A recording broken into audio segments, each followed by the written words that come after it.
untuk kali ini kami langsung kedatangan Kepala Perpusnas Republik Indonesia, Bapak Muhammad Syarif Bando. Selamat siang. Makasih, dan Bang. Dari Komisi 10 DPR RI, Mas Putra Nababan. Selamat siang, Selamat siang. Kalau dari DPR sendiri bagaimana melihat capaian dan juga harapan yang sudah disampaikan oleh Kepala Perpusnas? Silakan. Ya, tentunya kan capaian itu tidak bisa kita pisahkan dengan kondisi bangsa dan dunia yang sedang kita hadapi saat ini terkait pandemi COVID-19. Saya menyampaikan kepada pimpinan Perpustakaan Nasional, terutama Pak Syarif Bando, dalam ulang tahun ke-41 ini, pertama selamat, dan kedua kita meminta agar konsistensi inovasi yang dilakukan oleh Perpustakaan Nasional di tengah pandemi ini ditingkatkan. Kenapa? Bangsa Indonesia ini merasakan betul investasi dan kerja keras yang dilakukan Perpustakaan Nasional ketika pandemi saat ini. Ketika Perpustakaan Nasional giat-giatnya melakukan digitalisasi di tahun 2015 seperti yang Pak Syarif sampaikan tadi, di saat pandemi itu kita nikmati. Sangat ini. Ya, data BPS tadi menyampaikan bahwa ada peningkatan literasi, meskipun sedikit, tapi ketika kita tidak bisa mengakses buku, ketika kita hanya ada di rumah, dan pemerintah memberikan bantuan subsidi pulsa kepada murid, mahasiswa, dosen dan guru, fasilitas layanan Perpustakaan Nasional itu dinikmati saat ini. Ini kan ada satu visi ke depan yang memang dimiliki oleh pimpinan Perpustakaan Nasional dan teman-teman yang setiap hari berjibaku dan bekerja keras di garda terdepan di perpustakaan itu untuk melihat Indonesia nanti ke depan seperti apa. Tidak pernah terpikirkan ada pandemi loh. Tanya Pak Syarif. Pak Syarif pasti tidak memikirkan itu. Betul. Tapi bagaimana dipikirkan waktu aksesnya. Betul. Karena akses digitalisasi dan lain sebagainya. Nah sekarang kalau kita bicara tentang itu, saya justru tetap mendorong di tengah keterbatasan anggaran yang dimiliki oleh Perpustakaan Nasional. Kemarin ada refocusing, ada pemotongan lagi dan lain sebagainya. Ya, tentunya pemerintah membutuhkan anggaran untuk sektor yang lainnya, kesehatan, ekonomi dan lain sebagainya ya. Tapi saya tetap meminta kepada Perpustakaan Nasional untuk betul-betul memikirkan generasi muda, terutama generasi muda. Ya, saya fokus pada generasi muda. Bagaimana Perpustakaan Nasional mengantisipasi generasi muda pasca pandemi. Kalau dulu Pak Syarif dan kawan-kawan bisa berinovasi sebelum pandemi, di saat pandemi pun kami siap membantu, berpikir, bekerja sama dengan Pak Syarif dan kawan-kawan menyiapkan generasi muda pasca pandemi melalui Perpustakaan Nasional, melalui buku-buku yang ada baik digital maupun buku-buku fisik. Ini tantangan memang. Gak apa-apa. Menurut saya Pak Syarif maju duluan, DPR maju duluan, bersama-sama. Saya yakin Menteri Keuangan, Kementerian Keuangan akan punya pikiran yang berbeda juga, ya. Atau Bappenas juga punya pikiran berbeda, sehingga anggarannya bisa ditambah. Yang penting kita punya rencana dulu, punya inovasi dulu, nanti yang lainnya bisa ngikut, ya. Seperti halnya ketika waktu 2015, menurut saya belum tentu populer melakukan digitalisasi itu, tapi ternyata dilakukan dan sekarang dinikmati. Mas Putra, dari DPR sendiri sebagai yang punya kuasa juga lah gitu di negeri ini untuk menentukan anggaran segala macam begitu, menyetujui terutama, itu bagaimana mendukung dari peran Perpusnas ini khususnya dari pendanaan dan lebih luas lagi mungkin dari pointer-pointer yang sudah dijelaskan terkait dengan peran yang disampaikan oleh Pak Syarif tadi. Perpusnas sudah melakukan apa saja, pandangannya seperti apa? Saya rasa kembali ini sesuatu yang baru saya dengar, dan ini menurut saya adalah kado ulang tahun 41 Perpustakaan Nasional untuk Indonesia di tengah pandemi.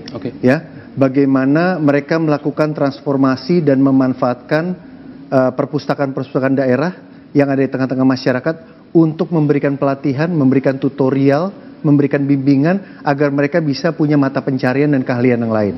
Saya mengucapkan terima kasih kepada Pak Syarif. Moga-moga tidak hanya di Pulau Jawa atau di Pulau Sumatera, tapi ini ada di berbagai pulau, ya, di Sulawesi, di Kalimantan, di NTT, di Papua dan lain sebagainya. Ini sangat diperlukan karena dampak pandemi tidak pilih pulau, itu terjadi di mana-mana. Yang kedua, justru apa yang dilakukan oleh teman-teman Perpustakaan Nasional dan Perpustakaan Daerah ini menjadi modal, menjadi modal untuk meyakinkan dan dorongan dari DPR. Nanti saya minta Pak Syarif nanti juga untuk mengelaborasi kalau kita rapat kerja di DPR di Komisi 10, itu menjadi modal untuk kementerian, ya, dan untuk diajukan pada Presiden, ya, di tengah pandemi ini harus diusahakan. Ya, tadi kalau memang Pak Syarif dan teman-teman sampai ke bawah bisa mencarikan mata pencarian buat orang-orang yang kehilangan pekerjaan, nggak usah ngomong di daerah deh. Di Di dapil saya Jakarta Timur dan di Jakarta saja, begitu banyak orang beralih profesi untuk mencari penghasilan baru. Nah, yang terakhir yang ini saya sampaikan, September 2017 di Padang, Ibu Megawati mengatakan ilmu itu bukan ilmu kalau tidak bermanfaat untuk kemanusiaan. Betul. Gitu loh. Jadi ini kan adalah bentuk bagaimana orang biasa datang ke perpustakaan dilayani di dalam. Sekarang perpustakaan yang keluar melayani orang. Nah, ini kan ada satu transformasi kan, ya, inklusi yang tadi disampaikan, keywordnya. Nah, menurut saya yang gini-gini, proyek kayak gini, program kayak gini harus didanai. Harus didanai, harus dibuat masif karena ini adalah solusi. Ya, bahkan Pak Sarif nanti harus kolaborasi dengan UKM, ekonomi kreatif, ya kan? Karena bahan baca itu harus mengarah ke sana. Ya, ada Kemenparekraf, terus dengan Kementerian UKM dan lain sebagainya. Ya, bahwa kemudian knowledge-nya itu dari Perpustakaan Nasional. Tempatnya di perpustakaan daerah. Tapi mungkin yang memberikan fasilitas, yang memberikan pinjaman, yang memberikan bantuan in the long run dalam jangka panjang, menengah dan panjang itu bisa kementerian lain. Nggak bisa perpustakaan terus-menerus melakukan. Perpustakaan memulai, menginisiasi. Tapi jangka menengah, jangka panjang itu harus disambut oleh kementerian-kementerian lain. Betul ya Pak Sarif ya? Betul. Nah, jadi yang begini-begini pemerintah harus cepat. Ya, harus cepat. Jangan hanya melihat semuanya dari sektor-sektor yang besar saja, gitu ya. Karena ingat, krisis moneter 1998 itu Indonesia bisa bangkit karena UKM, ya, karena sektor-sektor kecil dan menengah seperti yang sedang dilatih dan dimentoring oleh perpustakaan. Itu krisis moneter itu bagi saya waktu itu masih jadi wartawan. Saya melihat bahwa bagaimana bisa bangkit Indonesia, karena memang pengusaha-pengusaha kecil dan menengah ini yang nggak pernah dapat sorotan. Kenapa? Mereka kalau dapat pinjaman bank, pinjaman uang, mereka secara disiplin mengembalikan, nggak pernah telat. Nah, hal-hal seperti ini yang sedang digarap oleh perpustakaan. Nah, ini yang menurut saya Pak Sarif harus bawa. Seperti tadi saya sampaikan, ayo pasca pandemi Perpustakaan Nasional bisa bantu apa? Bisa bikin apa? Udah ada jawabannya. Jawabannya ini. Tinggal dibawa ke Senayan, ya. Nanti dibawa lagi ke Kementerian Keuangan, ke Bappenas, syukur-syukur sampai ke Merdeka Utara. Luar biasa. Gitu loh. Dari Merdeka Selatan. Kan dari gitu. Merdeka Selatan. Itu luar biasa sekali Pak Sarif, ternyata langsung disambut, langsung dikoordinasikan seperti itu begitu.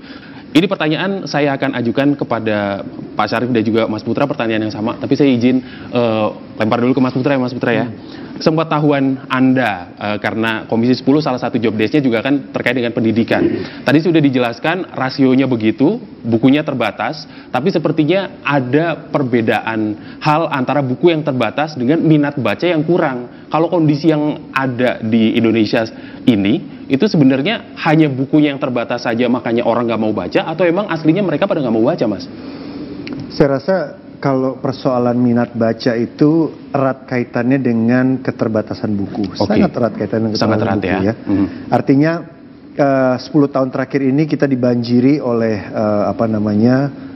akses generasi muda kepada digital, baik itu di sosial media maupun di internet, melalui internet, melalui laptop mereka, gadget mereka dan lain sebagainya. Mereka bisa mengakses apapun gitu ya, apapun yang instan.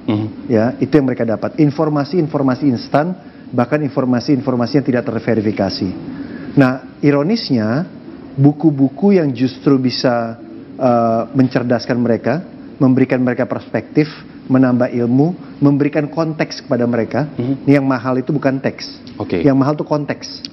Ya, karena teks tanpa konteks itu nggak ada artinya. Ya, jadi buku itu memberikan konteks.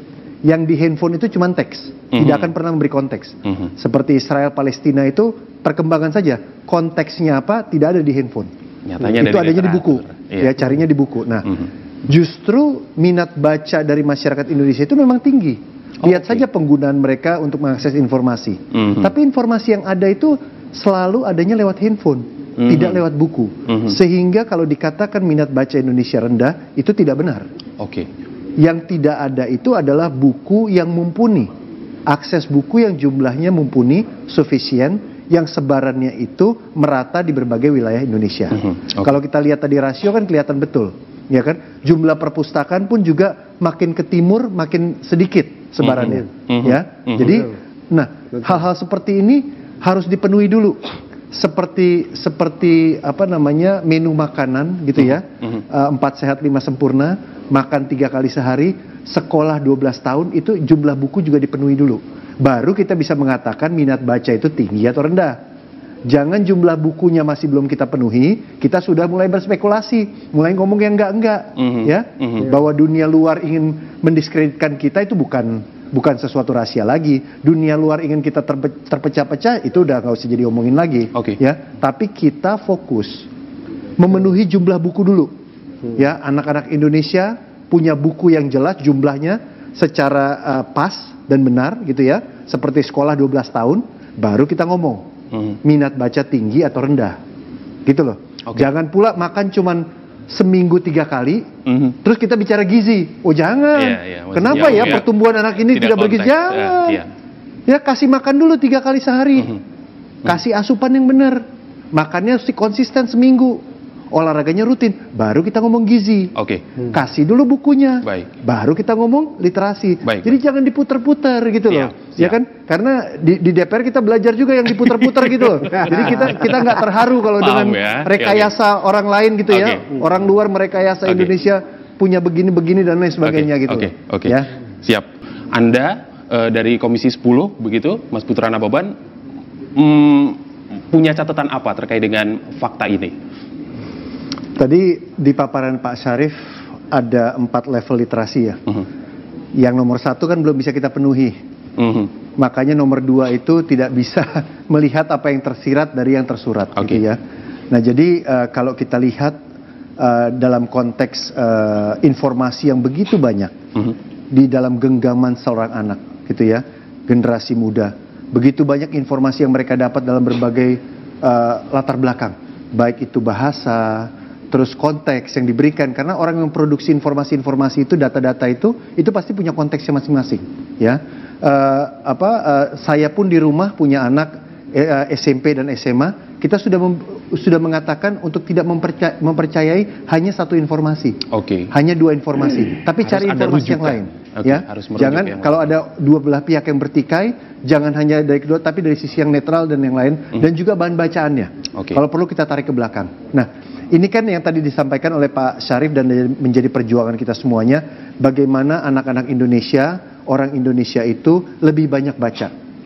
Orang kalau banyak bergaul, dia biasanya itu punya banyak perspektif, tidak mudah emosional, banyak mendengar, tidak banyak ngomong, gitu kan ya. Kalau orang banyak bergaul, orang banyak baca juga begitu.